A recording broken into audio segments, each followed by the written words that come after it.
교우 여러분 안녕하세요. 그동안 어떻게 지내셨는지요? 무엇보다도 지난 여름 참으로 무더웠습니다. 그러나 여러분은 여러 신부님들과 함께 오라 주님의 식탁으로 이 책을 두고 우리가 매주 드리는 감사 성찬예를 함께 생각하고 또한 기도하는 시간으로 보내왔습니다. 그 여정이 어떠셨는지요? 이 모든 책을 함께 나누고 읽고 나서 이제 마지막 시간으로 여러분과 우리 성공의 성찬예의 신학에 대해서 간단히 살펴보려고 합니다.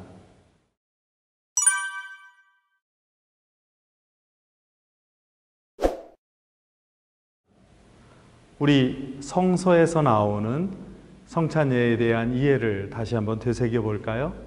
무엇보다도 구약 성서에 나오는 세 가지 사건을 여러분이 기억해 주셨으면 좋겠습니다.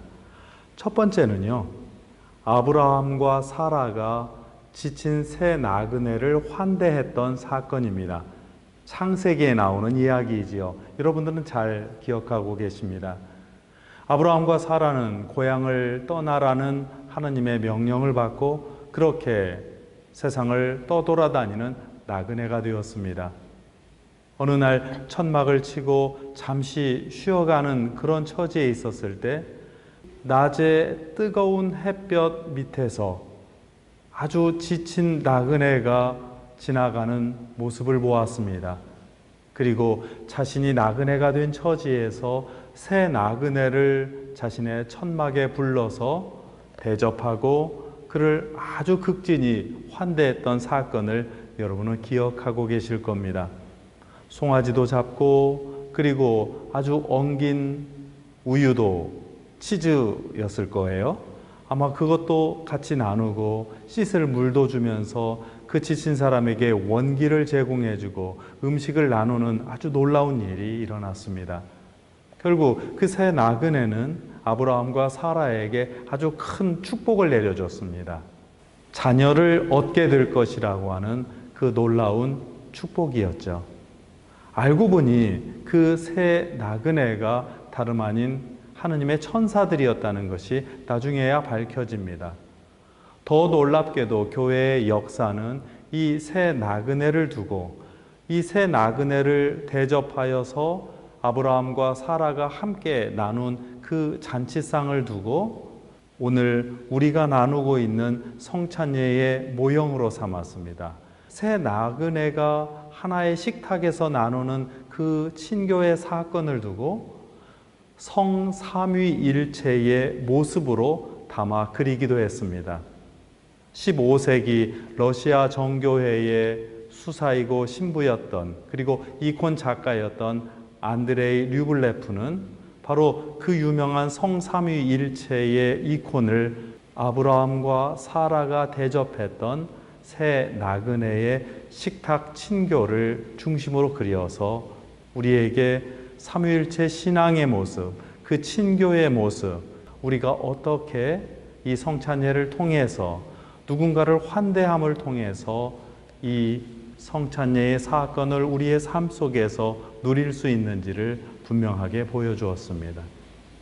구약에 나오는 두 번째 사건은 모세가 광야에서 이스라엘 백성들에게 만나를 내리게 해서 함께 나누었던 사건이었습니다.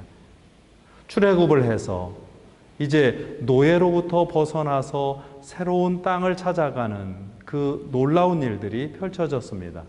그런데 조금 자기가 먹는 음식이 부족하다고 맛이 없다고 해서 모세에게 불평했던 그런 이야기들을 여러분은 기억하고 계십니다.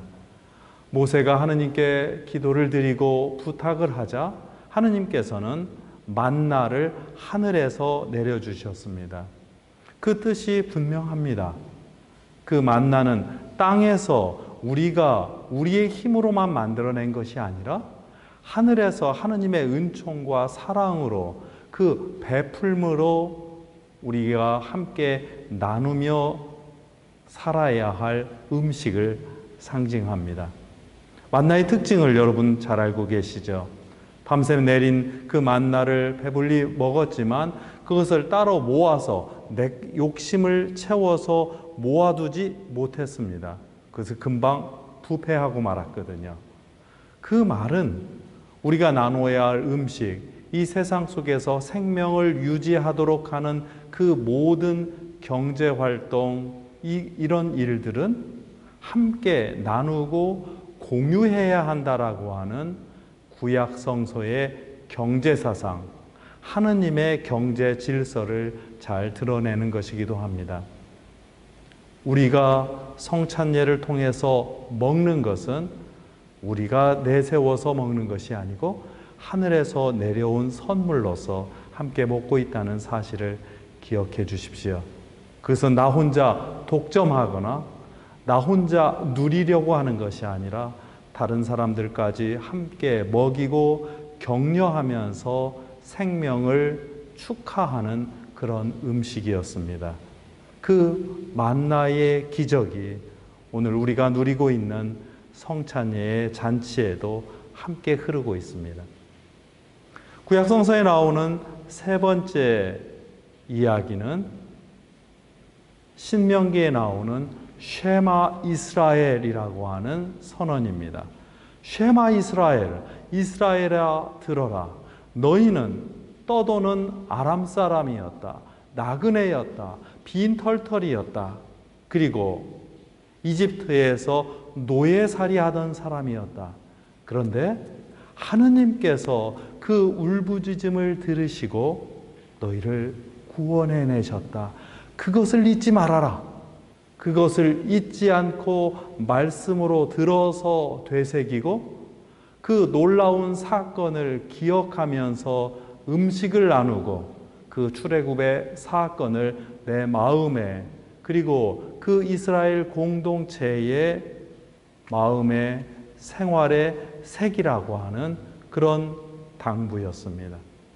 그것은 이 세상 속에서 우리 역사 안에서 사람들이 겪었던 여러 가지 고통과 그리고 인내, 아픔과 슬픔을 잊지 않고 모든 사람들이 그것으로 서로 연결되어 있고 또한 엮여 있다는 사실을 기억하면서 그들을 격려하고 함께 살아가라고 하는 그런 부탁이기도 합니다.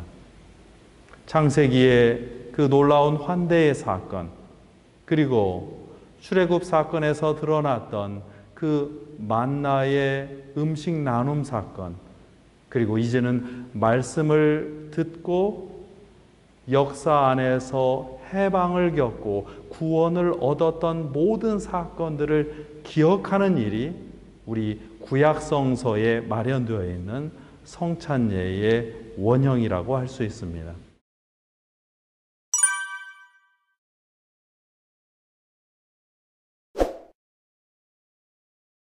이제 예수님께로 돌아가 볼까요? 예수님께서는 이 세 가지의 구약 사건을 마음 깊이 새기셨던 분입니다. 그래서 주님의 모든 사목과 선교는 이 음식의 사건과 같이 결부되어 있었습니다. 여러분 잘 아시다시피 가나의 혼인잔치에서 예수님께서 처음으로 기적을 행하셨다고 나옵니다. 물이 포도주가 되는 기적이었죠.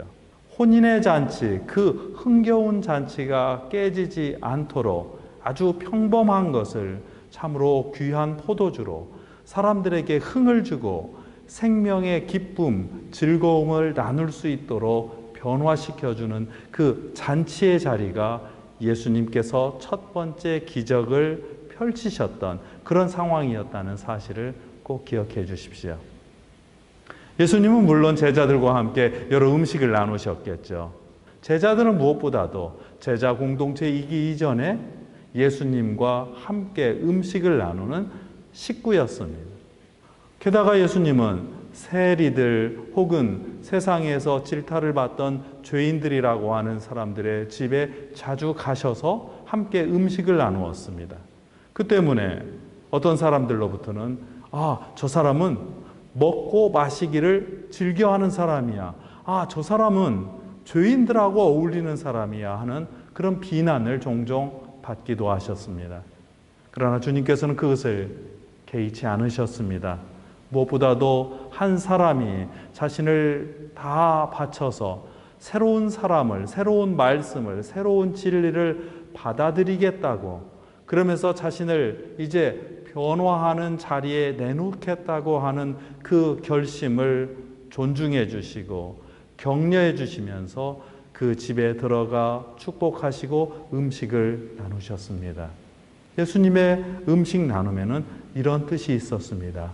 죄인과 함께, 그러나 그 사람을 회복시키고 그 사람에게 기쁨과 즐거움을 선사하시는 놀라운 일들이 펼쳐졌습니다. 예수님은 또한 친구들과도 음식을 자주 나누셨지요. 마리아와 마르타의 집에 가서, 나자로의 집에 가서 함께 나누었던 그 식사들, 다른 여러 친구들과 함께 나누었던 식사를 여러분들은 기억하실 겁니다. 서로 대접하고 말씀에 경청하고 그리고 서로를 격려하는 것으로 가르침을 받고 자신을 변화에 내어주는 그 모든 일들이 그런 음식의 잔치와 또한 환대하고 대접하는 사건들을 통해서 이루어졌다는 사실을 여러분 기억해 주십시오. 예수님께서 누군가를 가르치고 누군가와 함께하고 우리의 존재, 우리의 아름다움을 축하해 주는 그런 방법이었습니다. 가장 멋지고 아름다운 음식 사건은 뭐니 해도 군중 5,000명이 넘는 사람들을 먹이신 사건이었습니다. 예수님을 따라다니느라고 너무나 배고파서 안타까웠던 사람들을 예수님께서 보시고 참으로 가엾게 여기셨습니다. 주님은 측은지심의 사람이었습니다. 그래서 그 측은지심을 통해서 사람들을 다 먹이고 배고픔이 없이 풍족하게 함께 누리려고 하는 그 잔치를 펼치셨습니다. 작은 소년이 가져온 오병이어의 도시락을 예수님께서 하늘을 향해 높이 들고 감사의 기도를 드리시고 축복하시고 그 다음에 수많은 사람들과 나누셨을 때 이상하게도 그 음식이 차고 넘쳐서 12광주리에 남았다고 합니다. 주님의 음식 사건은, 주님의 잔치 사건은, 주님께서 나누어 주시는 그 은총은, 사랑은 언제나 차고 넘치는 것입니다. 작은 사람이 작게 바쳤던 그 선물을, 그 봉헌을 축복하시고 더욱더 크게 만들어 주시고 그 자리에서 머물지 않고 더 많은 사람에게 세계 전체를 먹이도록 하는 그 풍성한 은총이 차고 넘쳤다는 놀라운 사건입니다. 이 오병이어의 사건, 5,000명이 넘는 사람을 풍족하게 먹였다는 사건이야말로 우리가 감사 성찬예를 드리면서 우리가 기억하고 다짐해야 할 내용입니다. 우리도 나아가서 밖에 있는 사람들, 배고픈 사람들, 헐벗은 사람들을 함께 먹이고 그들과 함께 머물고 함께 살아가는 일이 필요하다는 그런 가르침입니다. 우리는 성목요일 주님께서 제자들과 마지막 나누었던 저녁 식사를 기억합니다. 이 책에도 그 순간이 아주 생생하게 그려져 있습니다. 아니, 우리는 매년 성주간을 통하여, 특별히 성삼일을 통하여 그 놀라운 사건들을 가슴 깊이 새깁니다. 주님께서는 마지막 만찬을 마련해 주시고 제자들과 함께 나누면서 이제 이것이 내 살이요 내 피라고 선언하시면서 우리 모두가 함께 해야 할 새로운 운명의 공동체, 우리가 이 일을 통해서 주님의 만찬을 통과하면서 주님의 고난을 통과하면서 우리가 어떻게 변화하고 하나가 될지를 분명하게 가르쳐 주십니다. 거기에는 분명한 슬픔이 잠겨 있습니다. 거기에는 분명한 애처로움과 고난과 상실의 아픔이 늘 놓여 있었습니다. 우리의 삶 속에서 겪는 모든 것이 성목요일 저녁의 식사에 다 녹아 있었습니다. 그러나 그 식사로 주님의 모든 음식의 잔치가 끝난 것이 아니었습니다. 오히려 새로운 잔치가 준비되고 있었습니다. 주님께서 부활하신 날 엠마오로 내려갔던 그 낙심과 절망에 빠져 터덜터덜 걸어갔던 그 두 제자 사이에 예수님께서 부활하여 나타나십니다. 그리고 여러 예수님에 대한 이야기를 되새기게 하시고, 그리고 그들이 그 말씀을 더 듣고 싶어서 작은 여관에 함께 묵어가 달라고 부탁했을 때 주님께서는 함께 음식을 나누면서 축복의 기도를 나누고 여러 이야기들을 되새겨 주셨습니다.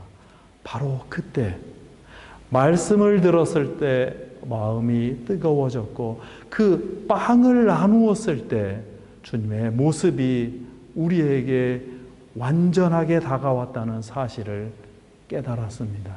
바로 그 순간 우리가 만질 수 있었을 것 같았던 예수님은 사라졌지만 오히려 더 큰 무게와 감동과 새로운 용기와 힘으로 우리의 삶을 새롭게 이끌어 나가는 놀라운 일들이 펼쳐졌습니다. 엠마오 사건으로 이 모든 부활의 식사가 끝나지는 않았습니다. 예수님께서는 갈릴레아에 가셔서 제자들을 다시 만났습니다.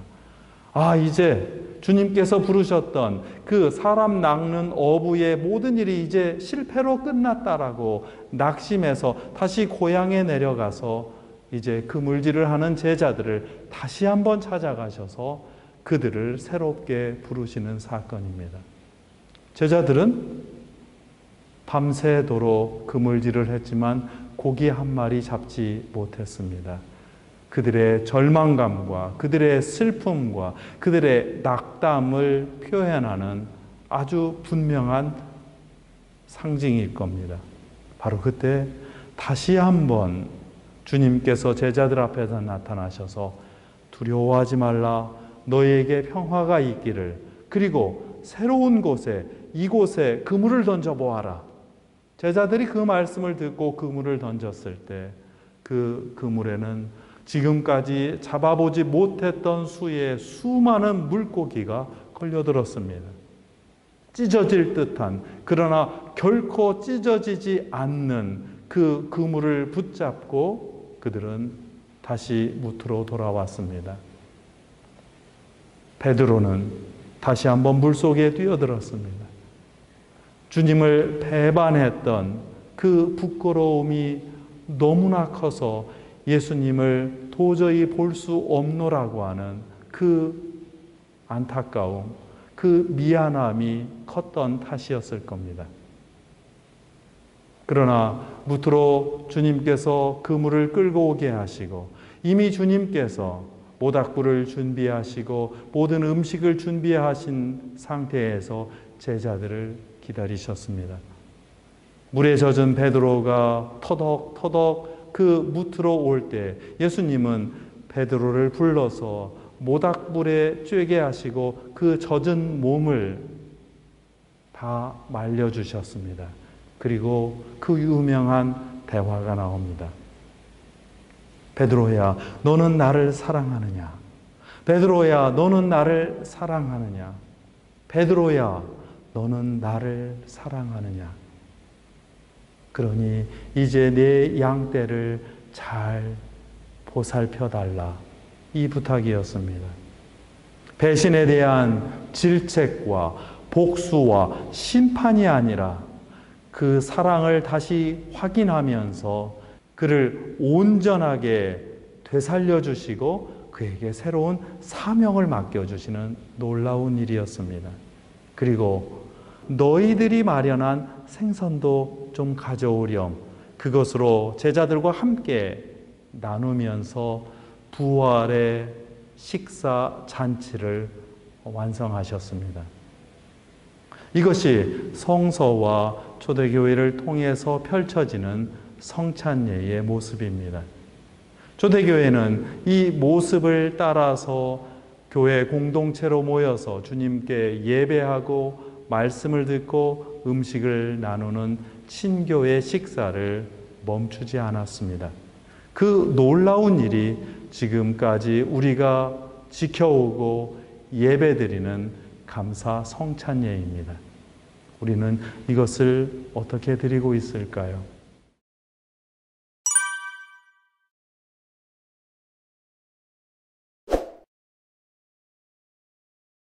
이 성서적인 배경과 더불어서 이제 역사 안에서 성찬의 신학이 종종 어떻게 교회가 분열하는 논쟁의 씨앗이 되었는지 그 불행한 역사를 살펴봐야 할는지 모릅니다. 그 긴 역사를 다 말하지는 않겠습니다. 다만 사람들이 예수님의 사건 그리고 구약성서에 있었던 그 사건들을 기억하지 않고 성체와 보혈, 빵과 포도주에만 집착하면서 교리에 대한 왜곡과 이 성찬예에 대한 오해가 펼쳐졌습니다. 어떻게 이 작은 빵이 성체가 될까? 어떻게 이 값싼 포도주가 보혈이 된단 말인가? 이 문제를 가지고 너무나 집착하여 생각한 나머지 자신들의 논리와 자신들의 해법만이 정답이라고 생각하고 다른 생각, 성서에 나와 있었던 그 성찬여의 의미들이 조금씩 사라지기 시작했던 것이죠. 그 이야기를 다 할 필요는 없을 겁니다. 가장 중요한 것은 예수님께서 성찬예의 사건에 우리와 함께 하신다라고 하는 그 일이, 그 주장이, 그 믿음이 우리 성찬예 신학에서 가장 중요하다는 사실입니다. 주님께서 바로 이 자리에 성찬예를 드리고 있는 여러분과 우리 사이에 지금 머물고 계시다. 이것이 성찬예 신학의 가장 중요한 출발점입니다. 그래서 성찬예 신학의 핵심은 하느님께서 우리와 여기에 함께하고 있다는 굳건한 믿음과 그리고 예수님과 함께 우리의 삶을 새롭게 만들어가자는 그 다짐입니다. 그리고 성찬예의 목적은 그 가르침에 따라서 주님의 모든 일들을 기억하면서 나도 변화하고 여기에 모인 모든 이들이 하나가 되어서 주님의 제자로서 아니 주님의 몸이 되어서 살아가는 일이라고 할 수 있습니다. 16세기와 17세기 성공의 신학을 정립하는 데에서 가장 큰 영향을 끼쳤던 리차드 후커라고 하는 신부님의 가르침은 성찬예 신학에 집중되어 있었습니다. 그분이 성공회의 성찬예 이해를 한마디로 요약했는데 그것은 우리 그리스도인들이 바로 주님의 몸에 참여하는 사건이라고 하였습니다. 성찬예를 드리면서 우리가 되어 우리는 주님의 몸에 참여하게 된다. 성찬예라고 하는 예배를 통해서 우리는 모입니다. 그리고 주님의 말씀을 경청하고 주님의 사건의 증인이 되어서 우리도 이제 따로따로 떨어져 있는 사람이 아니라 우리가 되어서 이 교회 공동체를 이룬다는 말이죠. 그리고 이 교회 공동체 안에 내 자신을 바치고 헌신하여서 주님께서 우리에게 보여주셨던 부활한 그리스도의 몸을 우리 자신으로 이 교회로 드러내는 일이 바로 성찬예의 목표입니다. 그리고 무엇보다도 이 그리스도의 부활하신 몸에 우리 자신을 던져서 거기에 참여하면서 우리가 그리스도의 몸이 된다라고 하는 놀라운 사건입니다. 우리가 영성체를 통해서 성체를 굳이 모시는 이유는, 영성체를 통해서 보혈을 굳이 마시는 이유는 바로 그리스도의 몸이 내 안에 들어가 우리의 몸과 피에 섞여서 함께 살아간다라고 하는 명백한 다짐이자 우리 신앙의 선언이기도 합니다. 그리고 이 자리에 모여 있는 모든 이들은 바로 똑같은 그리스도의 몸과 피를 나누고 있는 자매요 형제로서 또다시 교회라고 하는, 교회 공동체라는 그리스도의 몸을 이루게 된다는 놀라운 신비를 우리가 함께 만들어 갑니다.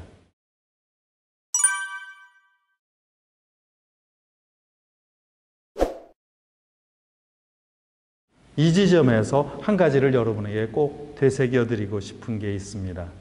여러분은 주님께서 마련하신 하느님 나라의 잔치에 어떤 사람이 찾아왔을 때 그 초대받은 사람 중에 예복을 제대로 갖춰 입지 않았던 사람이 쫓겨났다는 그 이야기를 잘 기억하고 계실 겁니다.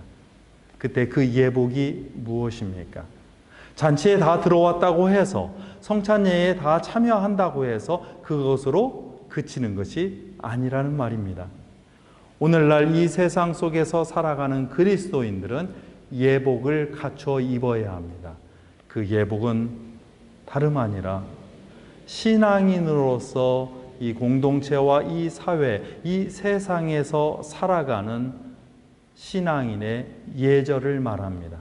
세상과는 다른 인간의 관계, 서로를 존중하고 서로를 우대하고 서로 함께 격려하며 살아가는 그 예절을 몸에 갖춘 사람만이 성찬예에 참여하는 예복을 바로 입은 사람들입니다. 그래서 우리의 말과 행동, 우리의 마음가짐, 이 모든 것들이 하느님 나라 잔치에 알맞도록 우리 자신을 되돌아보고 살피고 또한 그렇게 훈련하는 일이 예복을 갖추어 입는 일이라고 하겠습니다. 우리 신앙인은 하느님 나라 잔치에 예복을 갖추어 입은 사람으로서 이 세상 속에서 새로운 하느님 나라의 질서를 살아가는 사람들이 어떻게 살아가는지를 보여주는 그 예절을 갖춘 사람이라는 사실을 꼭 기억해 주십시오. 이것이 이 성찬예를 통해서 우리가 새롭게 다짐하는 우리의 삶입니다. 나그네를 환대하고, 그리고 나 혼자 독점하지 않고 나누면서, 그리고 무엇보다도 이 놀라운 사건을 함께 기억하고 경청하고 축하하는 일이 성찬예입니다. 주님께서 베푸셨던 그 놀라운 즐거움의 그리고 기쁨의 잔치를 기억하면서 우리가 죄인됨을 벗어버리고 주님과 함께 우리의 생명을 축하하는 일이 이 성찬예입니다.